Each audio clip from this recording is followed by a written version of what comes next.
This billionaire had everything: power, money, and a mansion filled with staff. But in just 2 months, he fired 7 maids, one after the other, for the smallest mistakes. He thought discipline was the answer to everything. He ruled his house like a business, cold and strict. His 5-year-old son watched it all happen in silence, until one day, something unexpected happened. The boy started copying him, his tone, his words, even the way he ordered people around. And when the father walked in and saw his son treating the maid exactly how he treated everyone else, everything stopped. In that one moment, the billionaire finally saw himself through his child's eyes, and he didn't like what he saw. Before we continue with this story, don't forget to subscribe to the channel and like the video. Oh, and don't forget to comment below where you're watching us from. We love to know that. Richard Coleman sat in his home office, reviewing contract papers while checking the time on his gold wristwatch. The house was silent, except for the faint ticking of the clock on the wall. In another room, his 5-year-old son Lucas sat quietly on the living room couch, playing with a small wooden toy train, careful not to make too much noise. Since Richard's wife passed away a year ago, everything in the house had changed. The colors, once warm and full of life, were now grey and cold. Richard had become more serious, more distant. His eyes no longer held the warmth they once did. Instead, they showed stress, pressure, and control. He rarely spoke to Lucas unless it was to give instructions or to tell him to be quiet. Richard didn't notice it, but every word and every cold glance was being studied by Lucas from across the room, day after day. The mansion was large and filled with expensive furniture, perfectly placed to look impressive, not comfortable. Every hallway was spotless. The housekeepers worked hard, but they rarely lasted more than a week. Richard expected perfection. If a plate was not placed correctly on the dining table, or if a corner of the carpet was not aligned, someone would be fired. Lucas would often watch the workers come and go, some crying, some angry, but all quiet when near Richard. To Richard, everyone was replaceable. The only thing that mattered to him was order. He kept everything under control, including emotions. Smiles were rare, laughter was almost non-existent, and hugs hadn't happened since his wife died. Lucas, though young, could feel the tension. He didn't fully understand what was wrong, but he knew not to make mistakes. He wanted to make his father proud, but he was also afraid of doing something that would make him upset. Richard was known outside the house as a powerful real estate businessman. People respected him in meetings, but many feared him. He made big deals, bought properties, and built new buildings all across the city. At work, he was just like he was at home, firm, cold, and focused. He believed that kindness was a weakness. He taught his employees to follow rules and never question him. At home, Lucas watched all of this closely. He would sit near the staircase and listen when his father spoke loudly on the phone. Lucas didn't know what the words meant, but he paid attention to the tone, firm, emotionless, demanding. Slowly, Lucas started copying him. When he played with his toys, he would give them orders the same way his father did. "Sit there, be quiet, that's wrong." Even his facial expressions began to change. Lucas smiled less, talked less, and began mimicking the same strict way of walking and speaking. The house staff noticed the changes in Lucas, but no one dared to say anything. A few nannies had come and gone. Some tried to bring joy into Lucas's life with fun activities and bedtime stories, but Richard didn't like that. He said it was a waste of time. If a nanny laughed too loud or let Lucas stay up late, she was gone by the end of the week. Lucas learned to hold back his emotions. He didn't cry when a nanny left. He didn't protest when rules were given. Instead, he quietly obeyed, just like the adults in the house. At school, Lucas kept to himself. He didn't join group games or smile during story time. His teachers were concerned, but calls home went unanswered. Richard was always too busy to attend meetings or talk about Lucas's behavior. To him, children had to be strong. That's how he believed he had become successful, by not showing weakness. Sometimes at night, Lucas would sit in his room looking at a photo of his mother. It was the only picture he kept near his bed. He didn't remember much about her, but he remembered her voice. It was softer. Her touch was gentle. She used to read to him and kiss him goodnight. Now, bedtime was quiet and lonely. No one tucked him in. Richard would pass by his door, glance inside to check if the light was off, and keep walking. Lucas missed love, even if he didn't know how to ask for it anymore. On rare occasions, he would walk to his father's office and stand by the door, hoping for a moment of connection. But Richard would look up, nod, and go back to work. Lucas would then turn around and return to his room without saying a word. Over time, he stopped trying. He learned to keep everything inside. What Richard didn't realize was how deeply Lucas was changing. He was slowly becoming a mirror of the man he admired and feared. The same coldness, the same silence, the same stiffness. It was all being passed down without words. Richard thought he was building strength in his son, but what he was really building was distance. The house that once had love now only had routine. Days passed in the same way. Breakfast was quiet. Dinner was even quieter. No stories, no shared thoughts. Lucas followed every rule, but what he needed most, attention, warmth, connection, was missing. Richard thought everything was fine as long as the house was clean and rules were followed. But soon, something would happen that would make him see the truth. He would see the reflection of his own behavior in Lucas's eyes, in his actions, and in his voice. And when that moment came, Richard would have to face what he had created. Helen Foster woke up before the sun rose. It was still dark outside when she turned off her small alarm clock and got out of bed. Her apartment was tiny and old, with walls that were cracked and paint that had faded years ago. She moved around quietly so she wouldn't wake her 9-year-old daughter, Emily, who was still sleeping in the other room. Helen quickly made a small pot of coffee, ate a piece of bread, and packed a sandwich into a plastic container for later. She changed into her uniform and tied her hair back. By 5:15 a.m., she was out the door. The streets in her neighborhood were rough, trash scattered on the sidewalks, broken windows on nearby buildings, and groups of people sitting on steps, tired from the night. Helen walked quickly to the first bus stop. She had to take 2 buses and walk the rest of the way to reach the mansion. The trip took almost 2 hours. The buses were crowded and people looked half asleep. Some wore construction boots, others had cleaning supplies like her. Helen stared out the window most of the time, thinking about how she needed this job to support her daughter.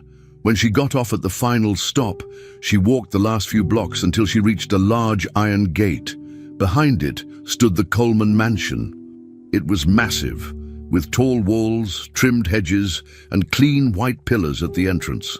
She pressed the buzzer and gave her name. A guard let her in. When she stepped inside the house, it felt like another world.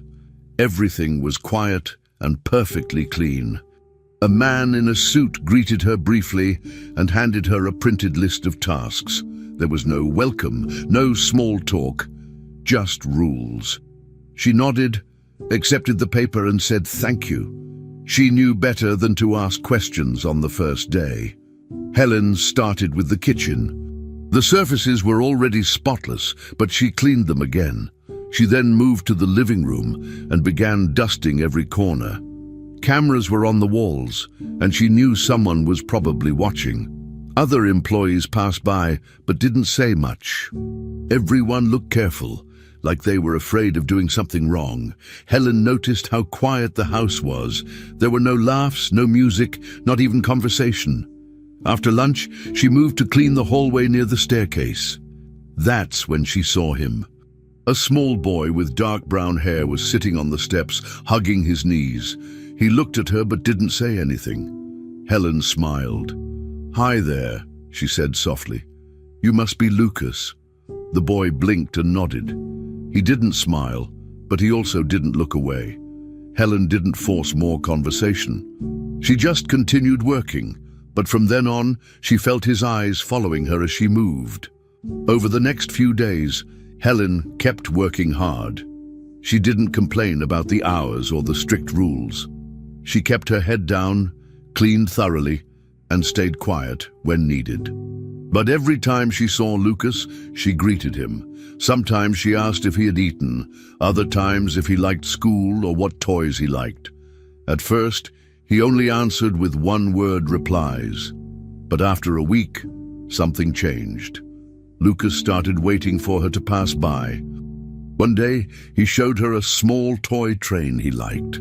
Helen sat beside him for a few minutes and asked what the train's name was. He answered and even gave her a shy smile. It wasn't much, but it meant something. Helen knew how to be patient. At her home, Emily was also quiet when she was younger, especially after her father left. Helen understood how to listen without pushing too hard. That's how trust begins, with patience. Helen's bond with Lucas grew slowly but clearly. She became the only person in the house who used his name in a warm voice. She remembered his snack preferences, noticed when he wore a new shirt, and complimented him gently. Lucas began speaking more to her than to anyone else. He started greeting her in the morning and sometimes followed her around the house. Other staff noticed but said nothing. Everyone knew how Richard Coleman ran the house, strict and cold. But Helen didn't try to break rules. She stayed respectful. Still, she made space for kindness in small ways. She folded Lucas's blankets more neatly than required. She left a note on his dresser once that simply said, "Have a good day." When he found it, he kept it in his drawer. For Lucas, Helen's kindness was something new. He had never experienced warmth in this house since his mother was gone. It made him feel seen. One afternoon, Lucas asked Helen where she lived. She told him it was far and that she had to wake up very early to come to work. He asked if she had children, and she said yes, a daughter named Emily. He asked what she was like. Helen said Emily liked to draw and loved chocolate. Lucas listened carefully, like he was trying to imagine a life outside the mansion. Then he asked if Emily had toys too. Helen nodded and said she had dolls and some books. Lucas looked thoughtful. That night, Helen found a small plastic toy on the cleaning cart, one she hadn't seen before. When she turned around, Lucas was gone. It was his way of saying thank you. The house still remained cold and quiet, and Richard never noticed these changes. But something had begun to shift. A small connection was forming between two people who needed kindness. A bond was born. Lucas was walking down the hallway with a small rag in his hand, dragging it across the wooden floor, like he was cleaning it. Helen watched from a distance and smiled. He had seen her do this every day, and now he was copying her. He bent down, wiped a corner of the hallway with the rag, and looked back at Helen, waiting for her reaction. She chuckled and clapped her hands once. "You missed a spot," she joked. Lucas laughed and kept going. He found an empty spray bottle from her cart and started pretending to spray the windows, just like he had seen her do. Helen played along, pretending to inspect his work. "Very professional," she said. Lucas smiled again, clearly enjoying the game. It wasn't just fun, it was connection. For once, someone was laughing with him, not just giving orders or ignoring him. It was a rare moment of lightness in the big, quiet house. Later that day, while Helen folded towels in the laundry room, Lucas appeared again. He sat on a small stool, swinging his legs and watching her. "Do you always clean houses?" he asked. Helen paused for a moment, then smiled and said, "I clean houses now, yes, but before that I worked in a bakery. I've had many jobs." Lucas looked interested. "Do you have a car?" She shook her head. "No, I take the bus, 2 of them actually. It takes almost 2 hours to get here." Lucas seemed surprised. "That's a long time," he said. Helen nodded. "Yes, but it's okay. I need this job." Lucas was quiet, thinking. Then he asked, "Do you live with someone?" Helen answered, "Just me and my daughter." "She's 9. Lucas asked her name, and Helen told him it was Emily. "Does she go to school?" "Yes, she does," Helen replied. Lucas nodded slowly, as if he was processing all this new information. Lucas kept asking more questions during the week. Sometimes he would follow Helen around while she worked just to talk. "What does Emily like to do?" "She likes drawing," Helen answered, "and reading, and she loves ice cream." Lucas smiled. "Me too." One afternoon, Helen was wiping the windows in the living room, and Lucas sat cross-legged on the carpet nearby. "Does Emily have friends?" he asked. "Yes," Helen said. "She has a few good ones from school. They play together after class sometimes." Lucas didn't respond right away. Then he asked quietly, "How do you know who your friends are?" Helen looked at him, noticing his serious expression. "Friends are people who make you feel good when you're with them," she said. Lucas nodded again and looked down at his hands. Helen saw something in his eyes. Confusion, maybe sadness. She didn't push. She just kept cleaning while Lucas sat silently nearby, thinking about everything she had said. The next day, while they were in the hallway again, Lucas was more quiet than usual. He helped Helen carry a basket of folded towels and placed them on a bench like she showed him. Then out of nowhere he asked, "Why doesn't my dad play with me?" Helen stopped moving. The question was soft but heavy. She looked at him, not sure what to say. She opened her mouth, then closed it again. Finally she said, "Sometimes grown-ups forget how to play." Then she quickly asked him if he wanted to help her polish the wooden stairs. Lucas said yes, and the subject was dropped. But the question didn't go away. It stayed in the air like a cloud neither of them wanted to touch. Helen knew that answering honestly might cause more harm than good. Still, the fact that he had asked meant he had been thinking about it for a long time. That question made Lucas look at his father differently. He began watching him more carefully, how he walked, how he stood, how he talked. Lucas would practice walking like Richard, with long, confident steps and his hands in his pockets. He even tried repeating short phrases his father used, like, "That's not acceptable," or "I'm busy." He stood in front of the mirror and practiced serious faces. He wanted to understand why his father was always so distant. Was that how adults were supposed to be? Were they supposed to act like they didn't care? Lucas wasn't sure. He remembered how his father rarely smiled, how he never sat down to play, and how he often stayed locked in his office. Lucas wasn't angry, just curious. Maybe if he acted like his dad, he would get noticed more. Maybe then his dad would see him. But no matter how hard Lucas tried, Richard stayed the same. Quiet, cold, and distracted. Helen noticed the change in Lucas. His body language started to shift. He crossed his arms more often, stood taller, and used fewer words. But when he was around her, he still smiled. He still helped. He still asked about Emily. That told Helen there was still warmth inside him. It just had to be protected. At night, Lucas would lay in bed thinking about his father. He didn't hate him. He just didn't understand him. Sometimes he wished Helen could talk to his dad and tell him how to be different, but he never said that out loud. In his own way, Lucas was trying to understand the world of adults by copying what he saw. One part of him mirrored Helen, kind, patient, gentle. The other part tried to be like Richard, serious, quiet, in control. Lucas didn't know which one was right, but he was watching, learning, and becoming something in between. And the mirror was just getting clearer. It was a quiet afternoon when Richard arrived home earlier than usual. His meetings were cancelled, and instead of going back to the office, he decided to come home. The driver dropped him off at the gate, and he walked up the steps alone. The house was quiet as always. He entered through the front door, expecting to see the usual things: clean floors, no noise, staff moving carefully.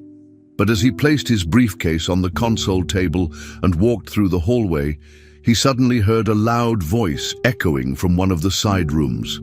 "Clean the floor now!" the voice shouted. Richard stopped. It wasn't one of the workers. It was a child's voice yelling in a commanding tone. He frowned and followed the sound. As he got closer, he recognized the voice. It was Lucas. Richard moved slowly, confused and curious. What was his son doing? Why was he shouting orders? Richard reached the doorway and looked inside the large sunroom.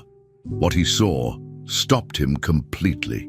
There was Lucas, standing tall in the center of the room, wearing a bright blue suit that was clearly too big for him. The sleeves hung past his wrists and the pants were bunched up at the ankles. His hair was combed to the side and his small hands were locked behind his back as he paced back and forth with exaggerated seriousness. On the floor nearby, Helen was kneeling, holding a rag and laughing so hard she could barely keep up the act. Lucas pointed a finger and said, "That's not good enough. Do it again." Helen fell backward in laughter, pretending to scrub harder. Lucas continued marching back and forth, copying every detail of Richard's tone, walk and expressions.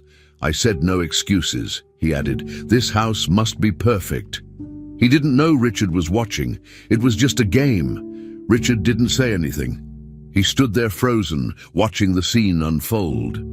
Lucas kept playing, completely focused on his pretend role. Helen eventually noticed Richard standing there, and her smile faded for a moment. She stood up slowly, brushing her hands against her apron. Lucas turned around to say something else, and stopped when he saw his father. The room went quiet. Richard looked at Lucas, the blue suit, the straight posture, the harsh voice. It was like looking in a mirror, a small version of himself. It wasn't funny to him. It was shocking. He saw how his own behavior had become a performance for his son. This wasn't an innocent costume party. Lucas was copying him because this is what he saw every day. Stern commands, no kindness, no play. Richard had never seen it so clearly before. In that exact moment, he didn't feel powerful. He felt exposed.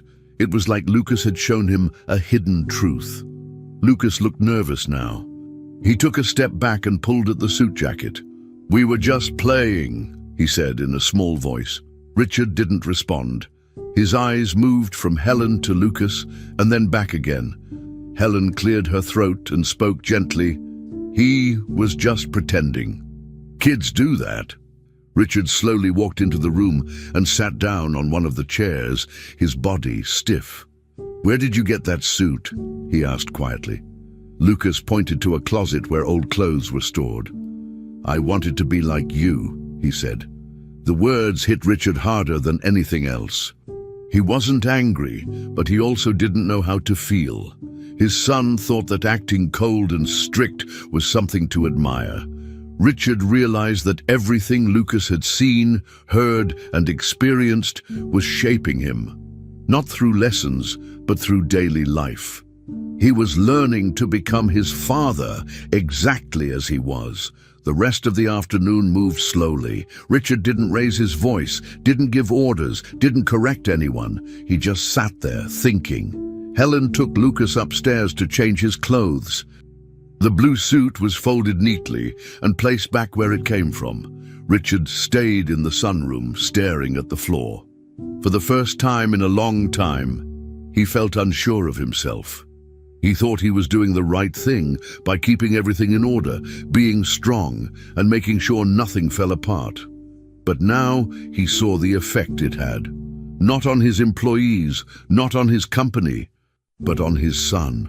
Lucas wasn't acting out. He was copying what he believed was normal. Richard leaned back in the chair, closed his eyes for a moment, and felt something strange, guilt, not just for being distant, but for being blind. His house was clean, his business successful, but his son was becoming a reflection of his coldness. That night, Richard knocked gently on Lucas's bedroom door before entering. Lucas was in bed, holding a small toy in his hands. "Can I sit?" Richard asked. Lucas nodded. Richard sat on the edge of the bed, looking uncomfortable. "About earlier today," he started, but then stopped. Lucas stayed quiet, waiting. Richard finally said, "You don't have to act like me." Lucas looked confused. "But I want to," he replied. Richard didn't know what to say. He looked around the room and noticed the small notes Helen had left, the drawing on the wall and the folded pajamas on the chair. Signs of someone who cared. "You're allowed to be different," Richard said. Lucas nodded slowly. Richard stood up and walked out. As he reached the hallway, he paused and looked back at the door. For the first time in years, Richard felt ashamed. Not because someone judged him, but because someone finally saw him, and that someone was his son. Richard sat at his desk, but he wasn't reading the papers in front of him. He stared blankly at the documents, pretending to work. In his mind, all he could see was Lucas in the blue suit, walking around like a little version of himself. The voice, the orders, the way Lucas stood, it all replayed over and over. At first, Richard had tried to forget it. He told himself it was just a harmless game. Kids copy what they see. But it didn't go away. It stuck with him. That little scene had opened something he didn't want to face. Lucas hadn't been pretending to be a superhero or a cartoon character. He was pretending to be his father, and that didn't feel like a compliment. Richard couldn't laugh about it. Every time he thought of Lucas yelling, "That's not good enough," a heavy feeling sat in his chest. Something about it just felt wrong. He began to notice small things during the day that he had never paid attention to before. The way his voice sounded when he gave instructions, it was always short, dry and cold. When he entered a room, people stopped talking and stood straighter. No one ever greeted him casually. They all looked tense, waiting for orders. Even Helen, who did her work with care and never caused problems, stayed quiet whenever he passed by. She didn't make eye contact. He used to think that meant respect. Now he wasn't so sure. At dinner, Lucas barely touched his food. He kept his eyes on his plate and answered questions with one or two words. The little spark Helen had brought out in him was fading again. Richard saw it but didn't know what to do. He couldn't ask Lucas if something was wrong because they didn't have that kind of relationship. He wasn't used to emotional conversations. One evening, while reviewing some files in his home office, Richard paused and leaned back in his chair. He closed his eyes and thought about how he had been raised. His father was even stricter than he was. Hard rules, no softness, always about results. That's how Richard had learned to survive, to build a business, to never rely on others. But now, looking at Lucas, he wasn't sure that was the right path. He didn't want his son to feel like he had to be tough all the time. Lucas was only 5, but he already acted like he had to prove himself. Richard imagined him growing up into a man who never smiled, never asked for help, never said, "I love you." The idea scared him. Still, the problem wasn't just with Lucas. The problem was with Richard himself. He didn't know how to change. He had never said sorry to anyone in his life. Where would he even begin? The more he thought about it, the more he realized how disconnected he had become. Every decision he made was about control. He controlled the house, the people, the schedule, and even the silence. But what about love? When was the last time he had told Lucas he loved him? Had he ever said it out loud? Richard honestly couldn't remember, and the sad part was, he didn't know how. Showing love had never been part of his routine. He believed that providing a big house and safety was enough. But now, he saw that Lucas needed more than that.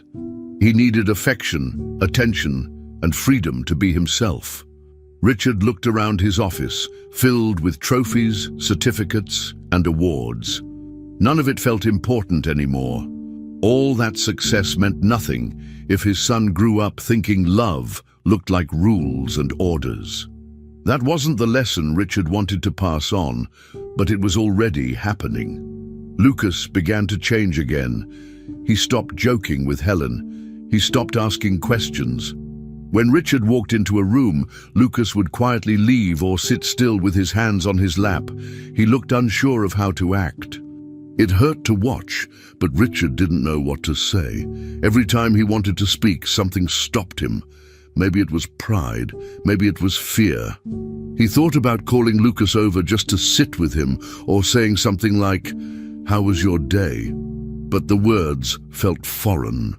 Richard had spent so many years focused on being strong, being in charge, that any form of softness felt like weakness. He didn't know how to shift. He felt stuck between wanting to connect and not knowing how. Helen noticed too, but she never brought it up. Her silence was different now, heavier. It wasn't just respect anymore, it was caution.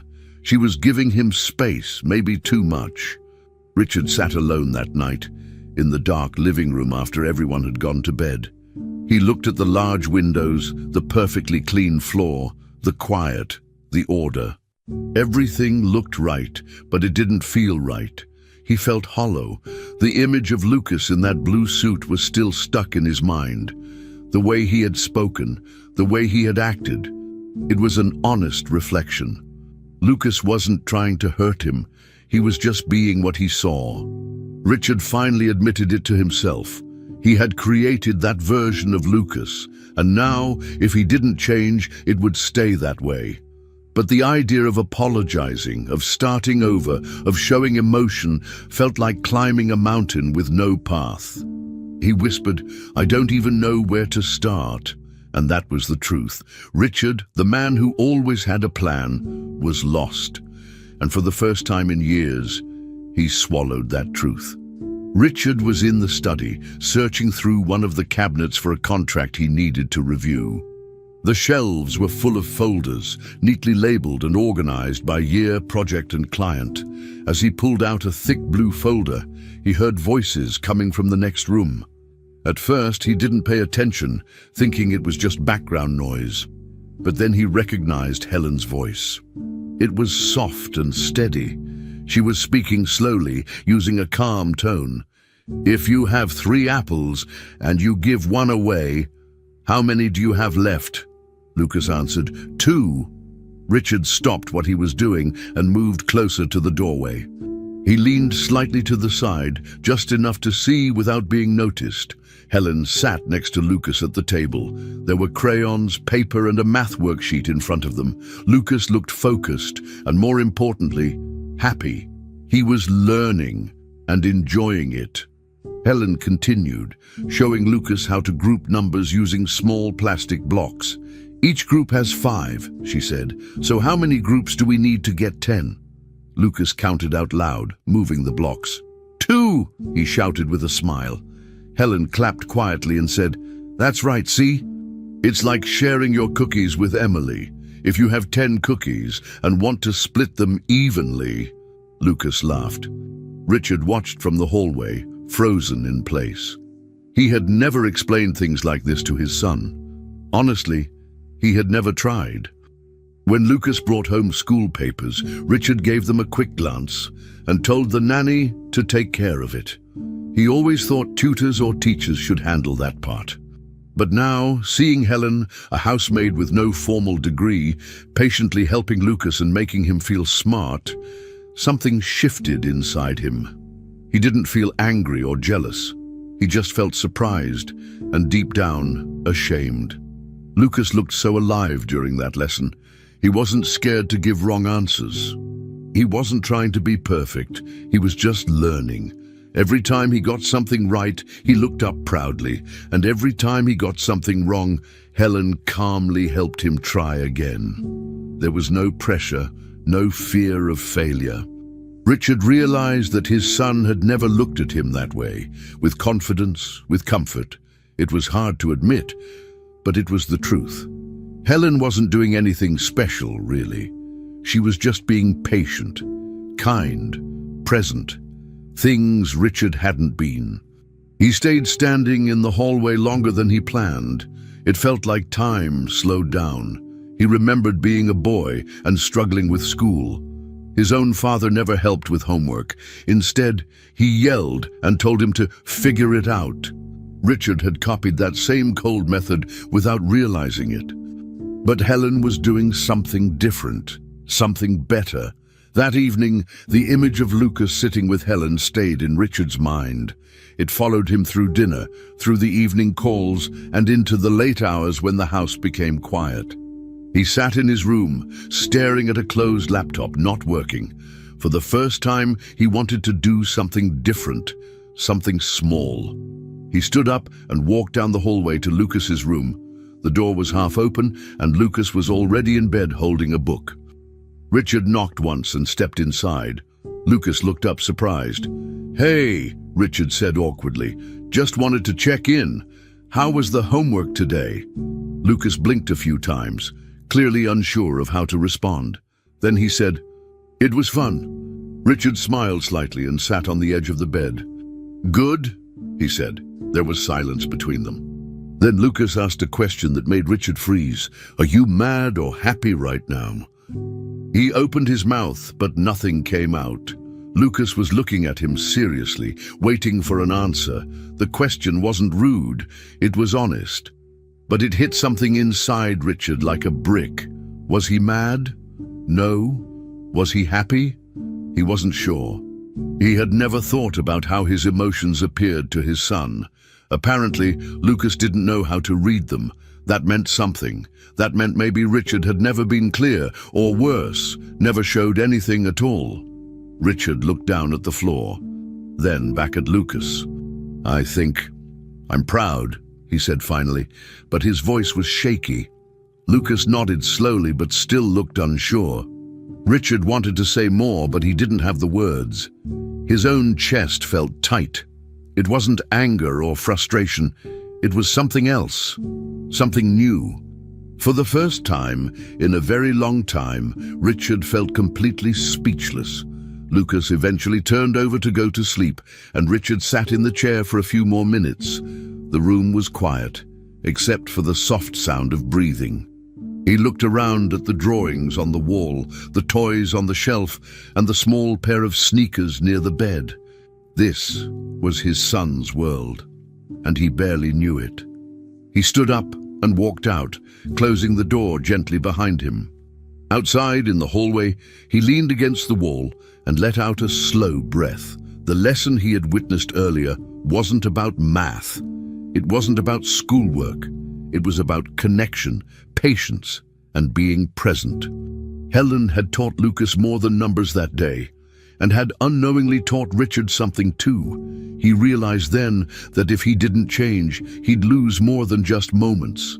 He'd lose his son's trust, and even though he had no idea how to fix things, he knew he had to try.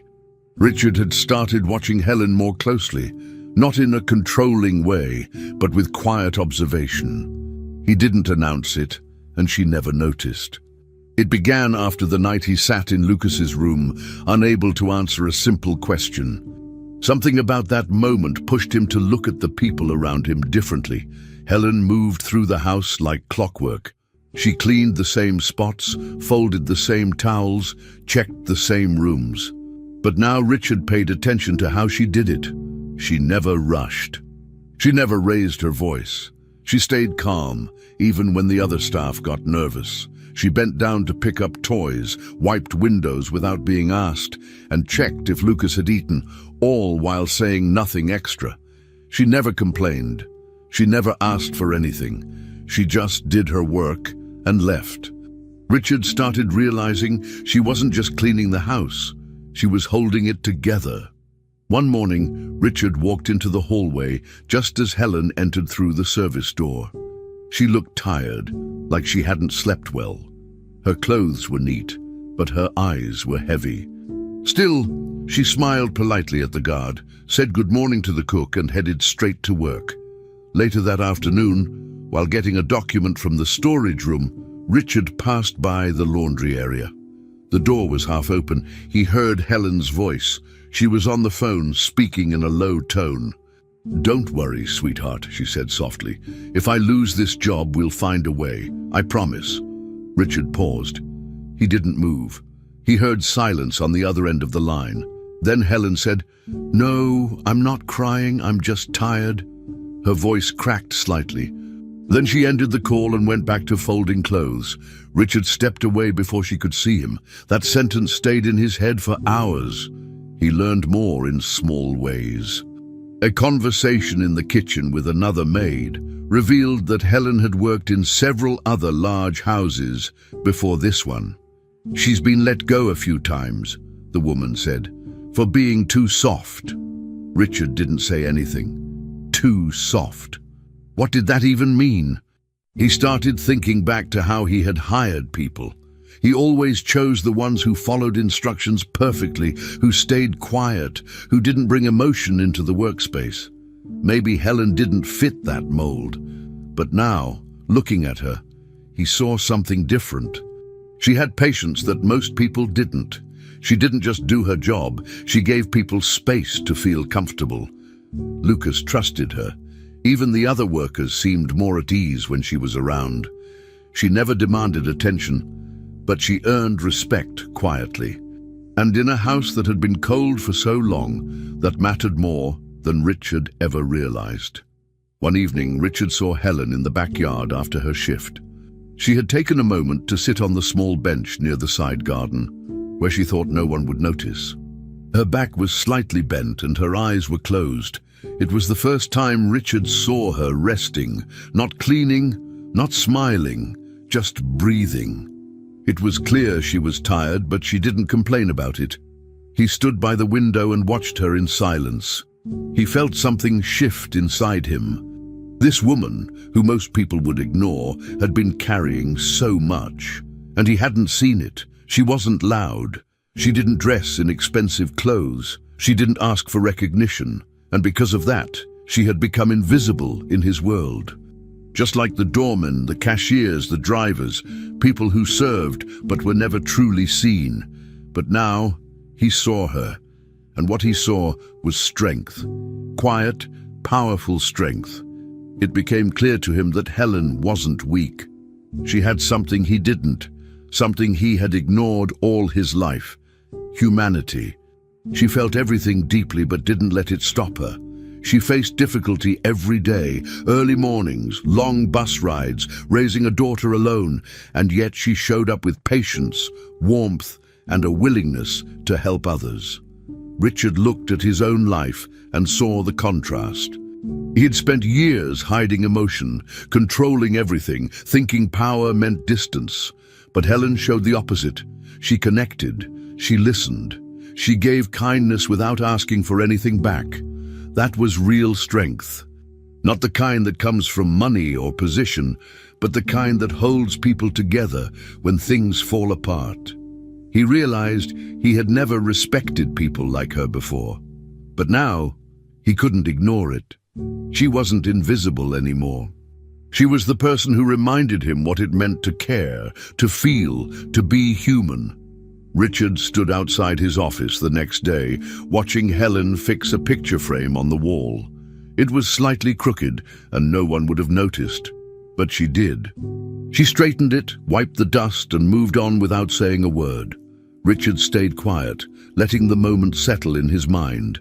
He understood something new now. Helen wasn't just part of the background. She mattered. She made a difference, not through power, but through presence. And it struck him how many people like her had passed through his life unnoticed. People who worked, supported others, carried emotional weight, and never asked to be seen. That was the problem. He had built a life where only titles mattered. But now, for the first time, he saw the people behind the roles. Helen had shown him that, not with speeches or demands, but with actions. Simple, human actions. And that lesson would stay with him. She was invisible no more. The next morning, Helen arrived as usual. She walked in through the back door, placed her bag in the storage area, and put on her apron. She was halfway through preparing the cleaning supplies when the butler approached her quietly and said, "Mr. Coleman would like to speak with you in his office." Helen froze. She wasn't expecting that. Her mind immediately went to the worst-case scenario. Maybe something had happened. Maybe Lucas had said something that upset his father. Maybe she had crossed a line somehow. She nodded, trying to stay calm, and made her way down the hallway. Her hands felt tense. Her steps were careful. When she reached the office, the door was already open. Richard stood near the window, not behind the desk like usual. He looked different. Not angry, not cold, just serious. "Come in," he said gently. Helen stepped inside, waiting for whatever was about to happen next. Richard didn't sit down. He stayed standing, facing her with his hands loosely at his sides. There was an awkward pause. Helen stood straight, unsure of what to say or do. Finally, Richard took a deep breath. "I asked you here because I owe you something," he said. Helen tilted her head slightly, confused. "I owe you an apology." Her eyes widened. She had expected instructions, criticism, maybe even dismissal. But not this. "I'm sorry," he said clearly, "for what my son said to you, and for everything I've said to you, or didn't say." Helen blinked, unsure how to respond. Richard continued, "Lucas was only repeating what he sees, the tone, the words, they come from me. I taught him that even if I didn't mean to." Helen took a slow breath, but still said nothing. She wasn't used to this. Not from him. Then carefully, Richard asked, "Would you still be willing to help him? And maybe help me too?" She wasn't quick to answer. She looked at him for a long moment, trying to understand if this was real. Richard looked back at her with no trace of sarcasm or performance, just honesty. Finally, she gave a small nod. "Yes," she said quietly, "I will." Something shifted in the room. The silence that followed wasn't uncomfortable. It was full of understanding. Richard nodded back. "Thank you," he said, clearly and sincerely. Then he added, "Also, thank you for everything you've already done. I've noticed." That moment changed something important between them. It wasn't just about Lucas anymore. It was about respect. From that day on, things began to change. Richard didn't become a different man overnight, but something had opened up. He started saying please and thank you more often. He held the door for people. He stopped barking orders and started giving instructions in a normal tone, and people noticed, especially Lucas. Lucas was the first to see the difference. At breakfast, Richard asked him if he wanted toast or cereal, instead of just placing a plate down silently. Lucas looked up surprised and chose cereal. Richard poured the milk without saying a word, then handed him the bowl and added, "Let me know if you want more." Helen, nearby, saw the moment and smiled. At first, Lucas didn't fully trust it. He stayed quiet, watching his father closely. But as the days passed, more small changes appeared. Richard lowered his voice when talking to staff. He checked in with Helen and listened when she spoke. One afternoon, he helped the cook carry supplies from the car to the kitchen. Another time, he asked the gardener how long he had worked with them and actually listened to the answer. The house started to feel lighter. It wasn't louder or busier, just less tense, warmer. Slowly, people began to relax. Helen noticed that staff started staying longer. The maid, who was always afraid of making mistakes, now walked with more confidence. The cook laughed more during lunch prep. Even the security guard at the front gate smiled when Richard passed by. These were things that hadn't happened before. It wasn't because anyone received more money or new privileges. It was because the energy in the house had shifted. Respect had replaced fear. Communication had replaced silence. Richard, once cold and distant, was starting to become someone people could actually talk to. Lucas responded the most. He followed his father around the house more often, not to copy him, but to be close to him. He asked more questions. He even showed Richard a drawing from school, and for the first time, Richard sat down and asked him to explain it. Lucas's eyes lit up. That moment mattered. These small steps were building something real, something they never had before. Richard still had flaws. He still had moments where he spoke too sharply or forgot to notice people around him. But the difference now was that he saw it. And when he saw it, he corrected it. That was something new. One afternoon, he bumped into Helen in the hallway and almost forgot to greet her. He turned back and said, "Sorry, I didn't mean to ignore you." She smiled and nodded. That single line said everything. It showed that he was trying. He wasn't perfect, but he was learning. Not from books or business classes, but from the people around him, especially Helen. And because of her, he was teaching Lucas something better, that strength isn't about power, it's about humility. That day in the office, when he said, "I'm sorry," he didn't just repair a mistake, he opened a door. And ever since then, little by little, the entire house began to feel different, more alive, more human. Richard didn't call for a meeting, he didn't stand up and make a big speech. But little by little, without announcements or fanfare, he started changing the way the house worked. One by one, the staff began receiving updated contracts. Not temporary ones with vague terms, but solid, fair contracts with better pay. Helen received hers folded inside an envelope. She opened it and stared at it for a long time, reading the numbers twice to make sure it was real. The staff began to feel safer. Their work had meaning now. There was no more tension around mistakes or fear of being fired for something small. Richard also started showing up at places he never went before. One Sunday afternoon, he came down and joined Helen and Lucas for lunch. No one had asked him to come. He just pulled up a chair, sat down and asked, "So what are we eating?" That changed everything. At first, everyone was unsure. The cook stood at the kitchen door, watching the table nervously. Helen placed a bowl of rice and beans on the table, then sat across from Richard, unsure if she should speak or stay quiet. Lucas, however, was excited. He talked about school, about a funny show he saw on TV, and about a book Helen had read to him the night before. Richard listened, nodded, and asked questions. Not complicated ones, just enough to keep the conversation going. What was the book about? Why was the show funny? And each time Lucas answered, he smiled more. Helen noticed how different the room felt. No pressure, no silence, just a regular lunch. A regular. The next week, Richard joined again, then again. Over time, it became routine. Sundays became family lunchtime, and everyone looked forward to it. It wasn't a command. It wasn't a rule. It was just something good that started happening naturally. Lucas changed the most. His laughter returned, loud and real. He began running around the halls again, not in fear of being scolded, but in joy. He made silly jokes, told stories, and even started drawing more. One morning, Helen found a drawing in his room. It was of 3 people, Richard, Lucas, and herself, all smiling.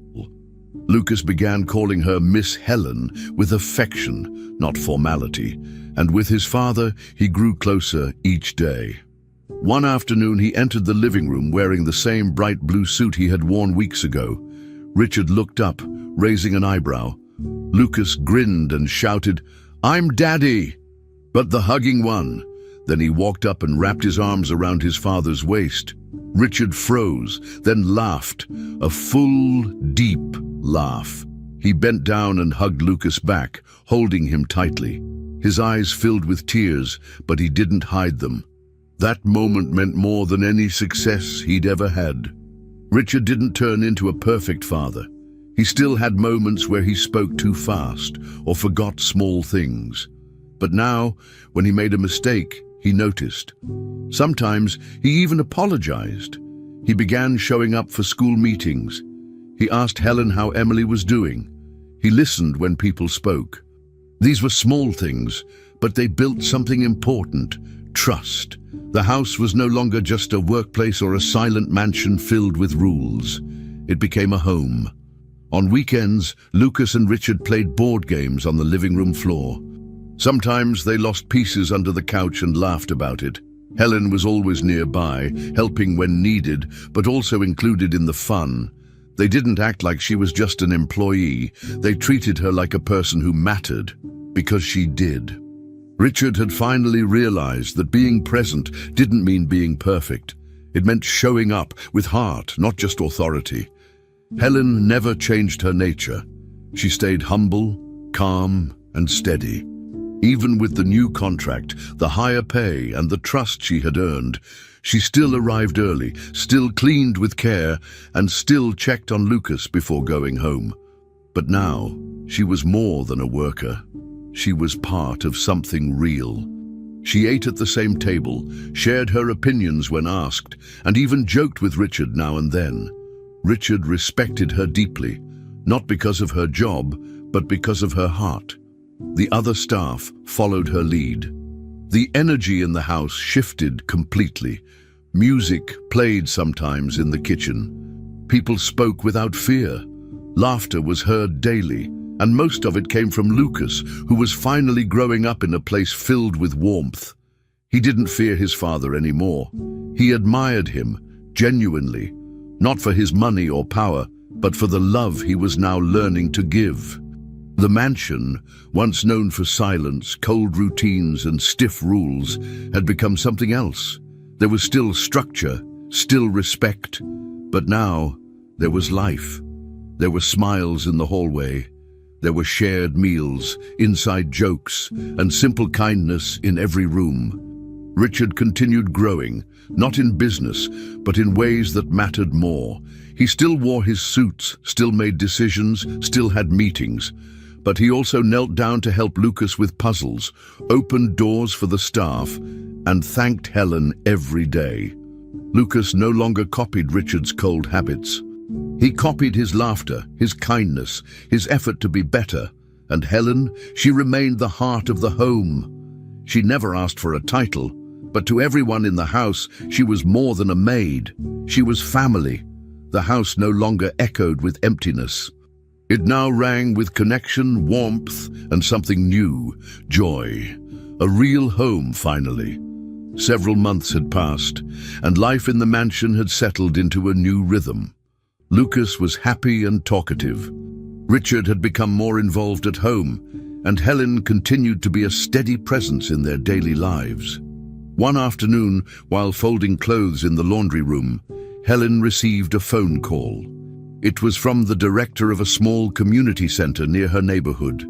They offered her a job helping children with reading, homework, and basic care.